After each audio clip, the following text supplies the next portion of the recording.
Hey guys, and welcome to another Age of Empires 2 Definitive Edition team game audio commentary. And in this replay, it is actually not the map Nomad for the first time since I started uploading YouTube videos of my ranked team games. This is actually the map Arena.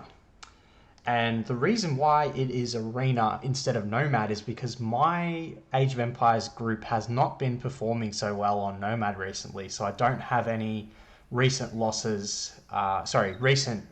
games that I performed well enough in to commentate on. But in this Arena game, I actually think I did play pretty well, and it's worth probably showcasing the strategy that I used. So one of the reasons I haven't really been enjoying playing Arena for quite some time. And I just wanted to go into a bit of a background about why that is, because that helps explain why I'm using the strategy that I'm using.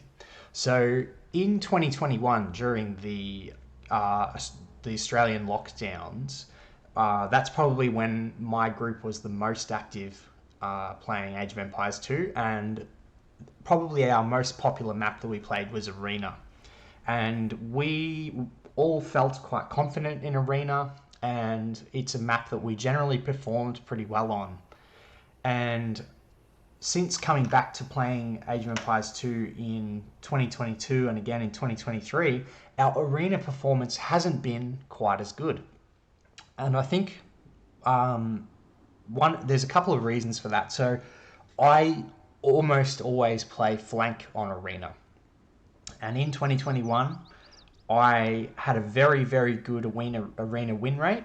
And generally, as a flank player, my strategy would be a castle drop or a forward castle or some kind of pressure on the opposing flank that gave my side. So in 4 versus 4 arenas, you have your flank and pocket going one side and then flank and pocket going another side. Sometimes you might get into a 3 versus 1 situation, but I would get a position on the map for my pocket and give them the space to sort of boom up to Imperial, and generally a pretty easy game because I'd be putting pressure on the other team and forcing them to react to me and, getting that advantage.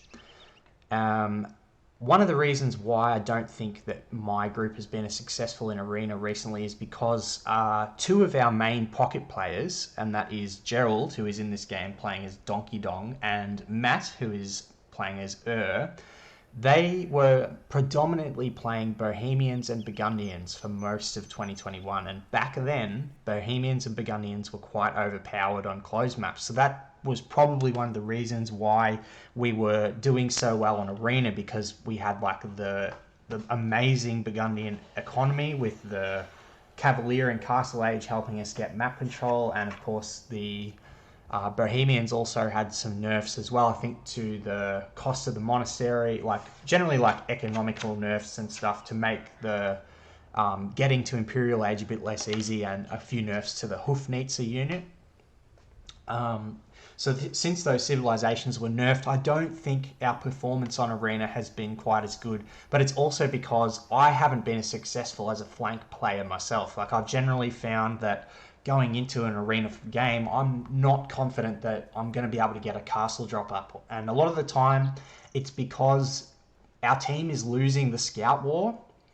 And a lot of the time, it's because we have some players on the team. Like, I don't always get paired with one of the strongest players in the pocket, and those players don't tend to have a very fast castle time when they're playing in the pocket. They might be going up, because up times are getting faster, so they might be doing a 27 or 28 plus 2 build, but the other team, their pockets are going up at 23, 24, 25 pop, and their scout is getting more powerful earlier than our scouts are. So a lot of the time we're losing the scout war because of the earlier uptimes from the other team. And that means that it's much more difficult for me to have the confidence to go forward and get a castle on the opposing flank. Another reason is because of a shift in the meta. So I think a lot of the changes in the Arena meta happened last year when the Portuguese got their berry bonus. So that meant that the Portuguese castle drop into organ guns came a lot quicker, and it was probably the fastest possible castle drop that you could pull off. I think it was possible to do 22 plus 2 at the absolute top level of the game, but a lot of players were doing 23, 24 quite easily, like very, very quickly. And then organ guns being such a powerful unit back then, they were able to just rip straight through your walls, and it was very, very difficult to respond to that play with the low economy that you would have at that stage of the game. So that kind of forced players to come up with ways to counter castle drop plays, particularly early castle drop plays. One of those is doing some feudal archers or doing some feudal units to contest the villagers going for the castle. And another one of those strategies that became more popular is the tower rush. So one of the ways that you can force a Portuguese player or a Turk's flank, that's probably Turks, all the gunpowder sieves are quite strong on the arena flank. They're very, very dangerous. You don't want them getting a castle on your walls, because that means that you're going to be in trouble for various reasons. And one of the best ways to stop that happening is to do a tower rush, and that's what I end up doing in this game. And this is my third or fourth attempt at doing a tower rush, and it's the second time that it's been successful, but this is a very, very successful tower rush, and part in fact due to the fact that my opposing flank player is Turks, and I believe they were possibly trying a fast Imperial strategy.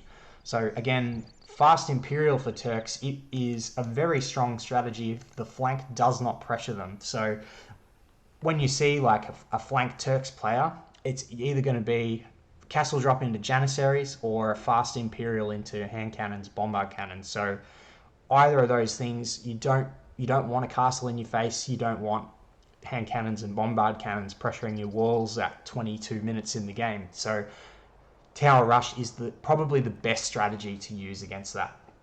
So I'm going to demonstrate how I pulled that off in this video, and I'm going to try and explain a couple of the, I'd guess, not arbitrary, but like secondary advantages of doing such a strategy. So I'm going to put the fog of war back on and go back to my view lock. So the arena map is a lot about build orders. It's very, very focused on optimizing your build order to get up with a very efficient economy, and that goes for the flank and the pocket. It's probably a bit more important for the flanks to have an efficient build order than it is for the pockets. It's more important for the pockets to have good macro and be good at booming. Like, you really have to be efficient with your villager creation, getting your town centers up early, spending your wood, getting to an Imperial Age probably before 30 minutes, and getting a forward position on the map with your production buildings, and helping your flank push that side. And for the flank player, I'd say the most important things on the arena flank is getting a position on the map so that you're on the offense rather than being on the defense. And that means that your pocket they're not under pressure to assist you with military early in the game if that's not the strategy they're going for. And it's also beneficial to get the other pocket to respond to you. So if you're doing something and you're beating the enemy flank and the other pocket responds to you, that's a victory. It might not win you the game, but it means that they are having to invest into early military while your pocket may not necessarily having to be so, and they will get ahead in the boom than the other pocket. And generally the games are won by the strength of the pocket. And a lot of that has to do with how much leeway the flank can give to the pocket to be able to get to that position. So I don't have an exact build order for the tower rush. I kind of just winged it here, and I end up making a minor mistake that's not too consequential, because this is like 1200 elo, so small mistakes happen. So I'm going to unpause the game. Okay, so obviously almost all arena openings are the same. You build two houses. There's very, very few players that don't do two houses opening. I've seen some players do three houses, and some players do one house and then make the second house later. So, yep. Again, the main priority with the scout is to push in your deer as fast as possible. I know that Ornlu, the caster, doesn't like pushing in deer at the start, but if you can push your deer in early, it means your scout can get out on the field and just like scout the map and contest the scout war, and they don't have to come back to the base to push your deer later on. So I like to do one, if I can, and this is not always possible depending on how far away the sheep are from the TC and how fast you find your deer. Sorry, how far away the deer are from the TC and how fast you find them is I like to do 1 sheep and then 3 deer in a row. And I'm not sure which is better, because by the time you get 6 on food and then start going to wood, I almost always do 4 on sheep, 2 on the first deer, but sometimes I do 3 and 3. So here I've actually got 7 on food. Because the reason why I've done 7 is because I want to be going up quickly. So putting I just put that extra villager on the deer because I want to be getting up on like an Arabia uptime here rather than doing a fast castle build. So just putting a little bit of extra on food just helps me bring it in a bit quicker and helps optimize the amount of food that I'm getting out of the deer, because the food decays. So if I've got 7 on deer, then I'm getting a little bit more food out than I am with 6. So I start off by putting 3 on wood. I'm sure there's a build order where you only do 2, but I decided to do 3, and that was fine. Again, I was just making this up as I've gone along. I have got the 4th villager going to wood, but I think I end up retasking it somewhere else. Yes, I'm sending that villager down to get the boar. So I've gone 7 on food, 3 on wood.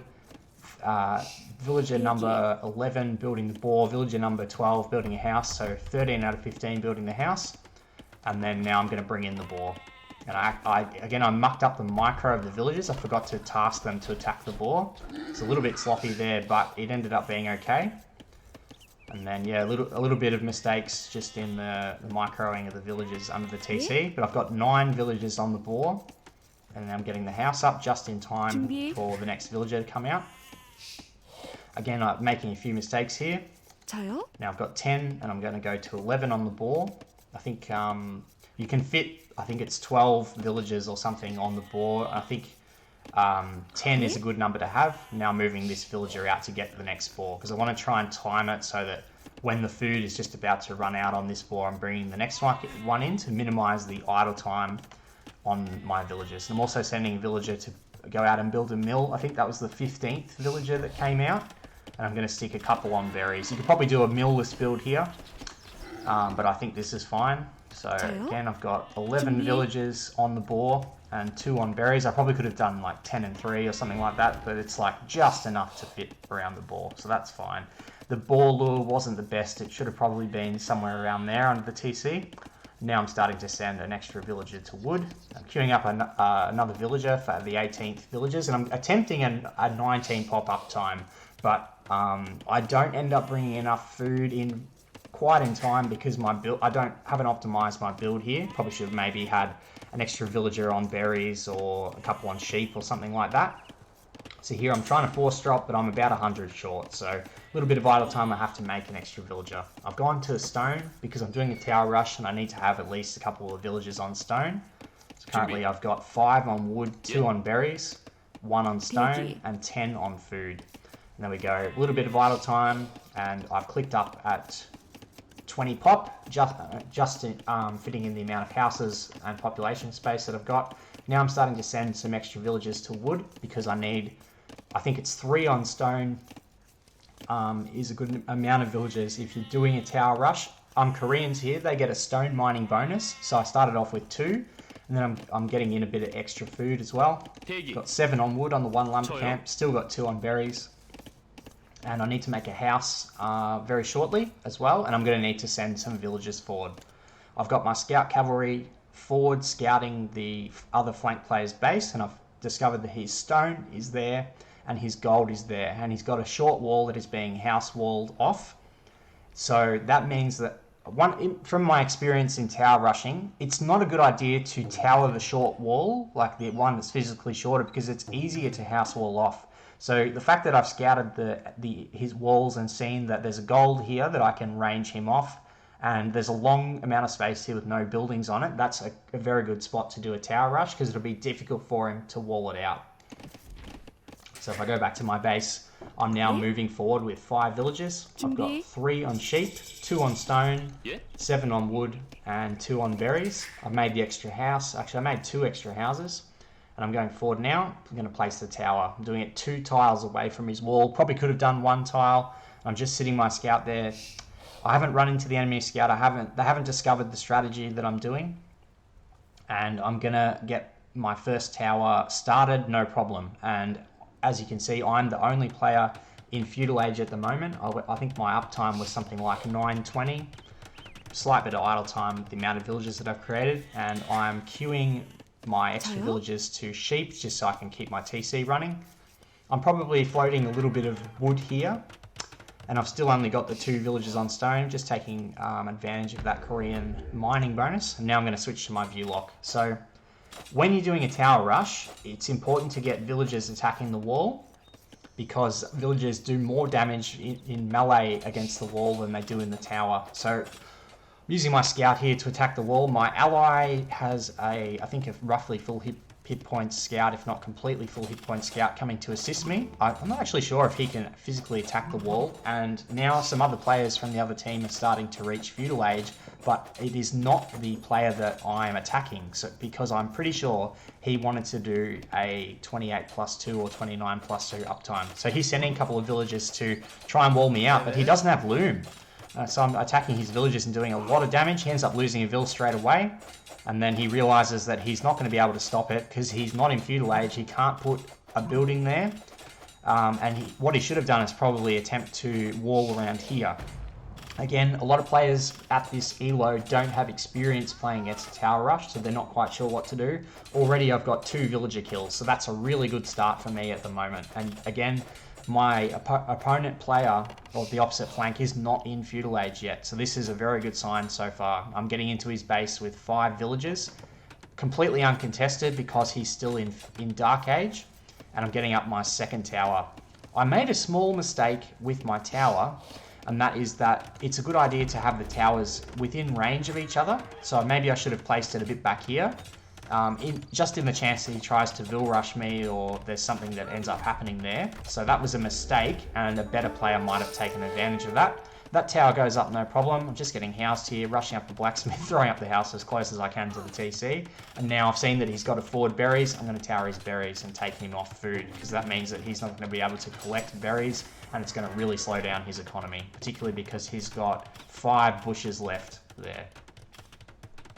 So far, I've pretty much gotten 3 towers up in his base uncontested. And as you can see, the blue, I think this scout is actually on auto scout, but blue's scout cavalry is over here in Grey's base, and he's not on the other side of the map. Now that means that is giving the space to my allies on the other side of the map that if they're going to planning on going forward, which they are, that means that they don't have to fight 2 scouts because 1 scout is over here. So tower number 4 is going up on his gold. He has pre-towered it, but again, I get the tower up, and now I'm forcing a tower fight. I'm idling some of his economy. Generally keeping my TC running. I've got villages on berries. I'm starting to make some farms. I've got some gold coming in. And the next thing I need is some wood for a market, and then I'll be able to buy a bit of extra food to get up to Castle Age if I need to. So I'm rushing all of my mill villages to wood just to get that wood in for the market. I'm getting housed again. So again, 1200 elo mistakes, rushing a bunch of villages to make the house. And I'm winning this tower fight here. I'm just using my scout to do some damage on the villagers. I'm not sure if that was the best move or not. And again, I'm going to take down that tower. There's no way he's going to be able to keep that up. So here I think I end up losing my scout to this villager, possibly.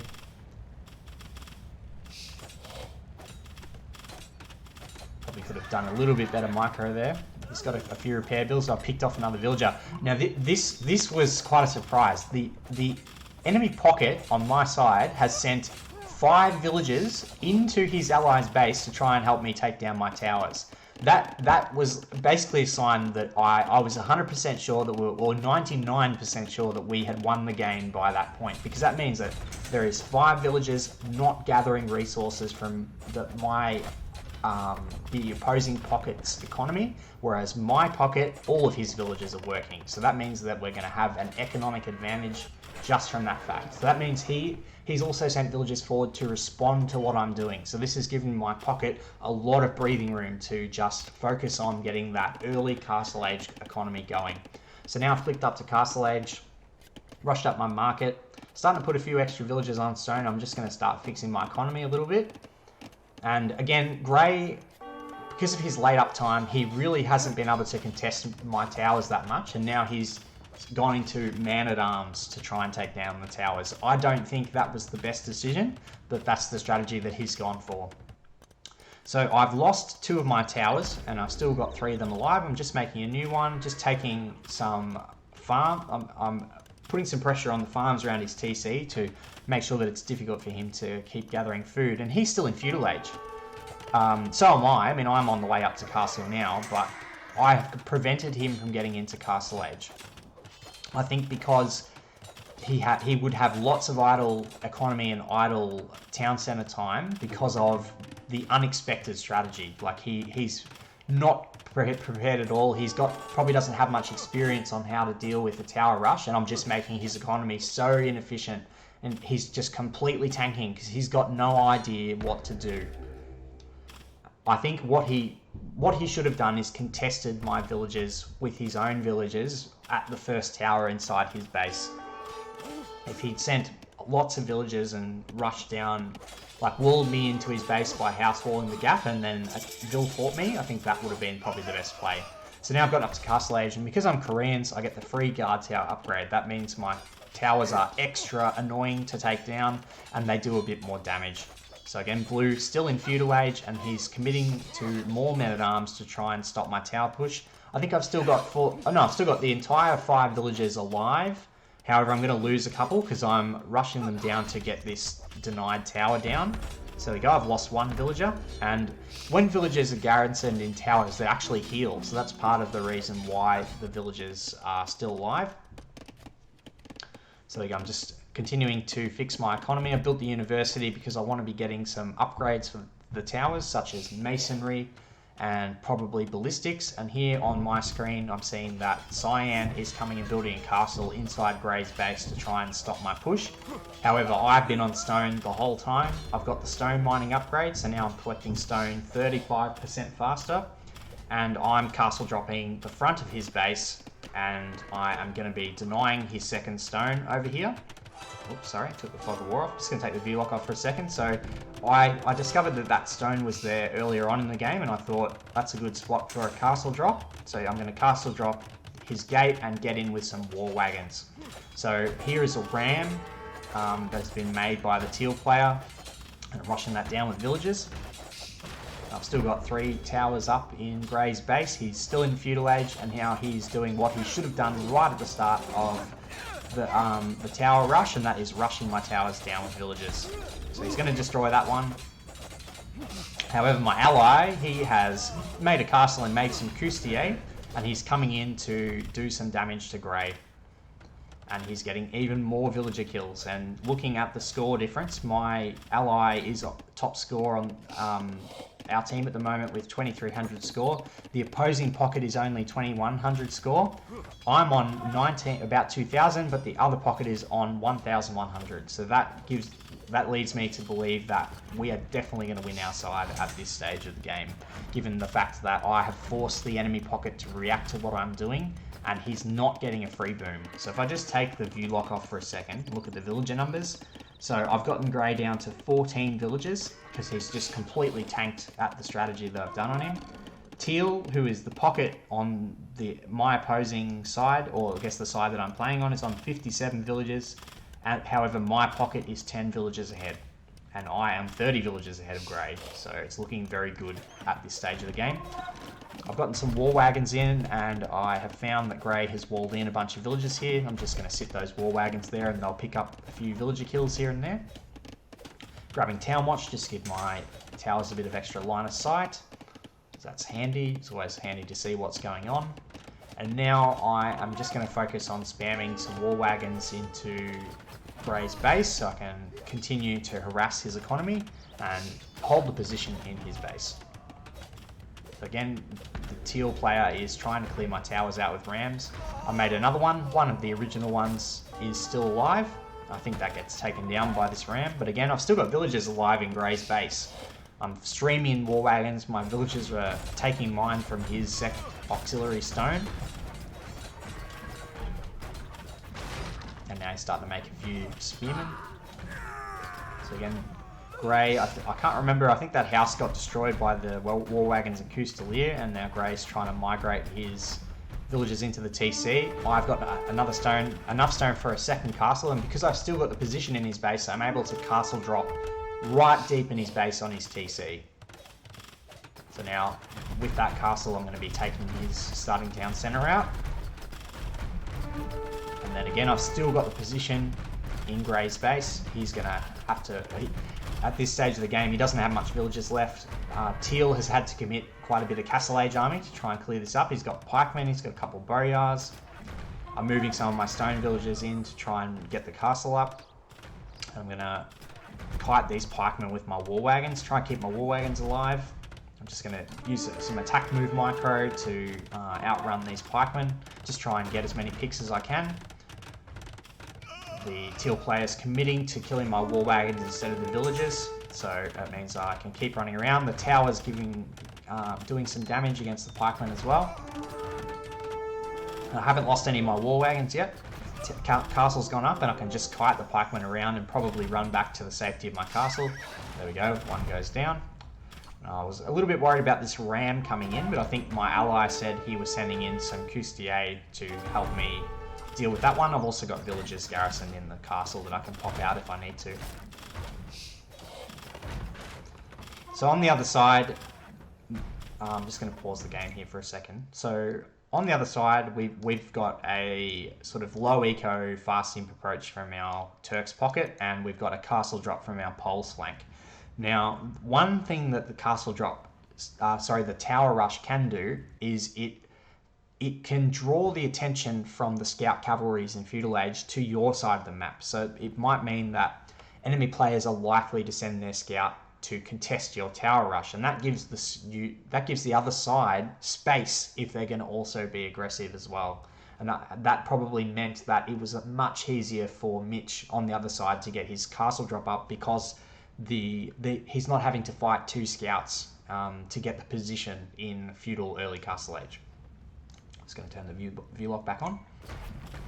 So here I'm with my pocket. He's got some Custelier, I've got war wagons, and we're just running around in Grey's eco, taking down some pikemen, keeping my war wagons alive, just kiting, using attack move micro, taking down Grey's TC. It looks like he's run his eco from his base at this point. Now I'm just focusing on economy, and I'm going to be looking to go up to Imperial Age. I don't think I end up doing a second town centre. Getting in ballistics, because if Teal is going to continue to send army at my units, ballistics will increase my damage output by quite a bit. I'm going to go for a third castle in Grey's base just to secure the position even more. I'm getting the gold mining upgrade as well, just because I want to be going Imperial Age, and yeah, I think by researching gold mining it means I'm going to go up a little faster, because I can afford to send lots of villagers to gold and then buy food if I have to. So again, there's like a 500 point lead from my pocket to the other pocket. Grey is pretty much out of the game. He's still in Feudal Age. If he was doing a slightly different play, maybe an optimized fast castle Janissaries, he would have been in Feudal Age a lot sooner and been able to counter tower. One of the reasons why he wasn't able to contest me is because he was still in Dark Age when I got into his base, so he wasn't able to make a tower to contest me because I was there so quickly. So now my pocket is in Imperial Age, the opposing pocket's only in Castle Age. He probably could come more forward with his production buildings, so because we got so much map control, this could be put forward like sort of here somewhere on the side of my base, or even here. So that's one thing that he probably could have done here. And here he's preparing some archer ranges, because the opposing player has made pikemen, so he's going to be going hand cannoneers. So here I'm just working on my eco. I'm making a battering ram because I want to put some pressure on the castle in Grey's base. and now I'm getting horse collar. Pretty low on eco upgrades. I don't even have bow saw because it, like, you know, it's not really going to pay off at this stage. I can't remember if I end up getting it. I think I just focus on going to Imperial Age at this stage. There we go, I'm sending the ram forward. Now the enemy pocket is in Imperial, and my worry here is that my castles in Grey's base are going to be trebbed down.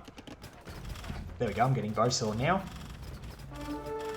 So I think I was talking to my ally, Matt, at this stage about the situation with the trebuchets. I was saying I was probably going to get trebbed down. I think he said he had some trebuchets on the way.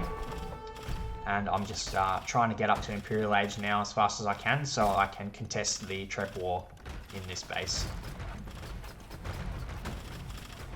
Again, I've almost got enough stone for a 4th castle. Just need about 200 more food. I think I've got 14 or 15 farms, and I think do I end up buying food here? I don't think I do. I think I've got enough. Got enough surplus food coming in. I've got sort of 7 more. I've got wheelbarrow, I guess. Yeah, so I've got sort of, you know, 7 more farms or 6 more farms. No, 8 more farms than I need at the moment to make villages, and I've got triple castle war wagons coming out. Probably need to put a few extra villages on wood. And I possibly end up buying some wood to be able to make trebuchets, as I find myself doing a lot in early Imperial Age. Just killing Grey's buildings while I'm waiting for the Treb War to start, and then we go. There's a couple of trebuchets popping out from Cyan. Just going to see if I can get some pressure on those with my war wagons. And he's retreating them in between his castles so that I can't just take them out with the war wagons. My ally's got a trebuchet on his back castle. Now I'm going Imperial Age, and I'm about halfway there. I'm probably going to lose the castle on the right at this stage, and I'm just using it to get in my unique tech to increase my tower range, because I'm planning to make some more towers in this game. Again, I'm seeing light cavalry for some reason from the pocket, which has kind of surprised me a little bit. That means things aren't going too well in his economy. I'm just attack moving my war wagons back here, running into the fire of my castles. I'm going to end up losing maybe 3-4 war wagons against that push. There we go, one of my castles is down, and my ally is diving the trebs from Cyan. There's one there that's walled in. He's got a villager that's going to try and block that off. Yeah, he puts down I think that's a barracks. He's going to try and snipe that vill with my war wagons so that he can't continue to do that. Boy, is he going to get away? No, end up getting him. So there's still one trebuchet there, but it's kind of boxed in by all of our units. I'm up to Imperial. I've got 380 something wood. That's enough sort of for about 2 trebuchets. I've got 9 villages in the queue. I probably could unqueue some of those and get some upgrades. Like, I think I end up forgetting to get Bracer in this game. But again, we're winning our side pretty easily at this stage. I remember the other side saying they were in trouble. I'm not going to focus on the other side at all, because I just want to sort of focus on my tower rush here. I'm just keeping my war wagons alive, just waiting in the base. Again, that castle is being treb pushed by my pocket. That's about to go down. Getting in conscription, important upgrade to get in Imperial. He's got the hand cannons going. And now we can come out and put some pressure on Teal's forward production buildings. We should re-lumber camp that, yes. So I'm planning to come forward here and just pop some towers down, keep making war wagons. It's 2 versus 1, should be relatively easy to win this fight. Teal's gone into halberdiers by the looks of it, but my allies already countered him with the hand cannons. Here we go, I'm just bringing out the villagers to continue the tower creep. It'll be handy against any of the units that he's going to make. So I doubt we'll be seeing, like, it's possible that because he's Slavs, he could make some onages or something like that, but again, you know, my towers will be quite good against that because of the range that they've got. Almost exhausted my main gold pile. Haven't seen too much from the pocket at this stage. Here we go. He's gone Hussars, so I don't think we're going to have much trouble with this battle. Allies got some more Bustier coming in. There's a few halves as well. So we've got the trebuchets working on the production buildings. Yeah, easily winning. And then he calls the GG. Sometimes arena games don't end when one player quits. And I've definitely lost a few 3 versus 4s in the last 6 months, but yeah, the other player, the other side's calling GG too, even though it looks like they're maybe slightly winning. So GG, and that is my first complete success doing a tower rush on arena. And hopefully this video was helpful in explaining the reasons why you do a tower rush and I guess a demonstration of how to do it. Thanks for watching, guys, and I'll see you next time.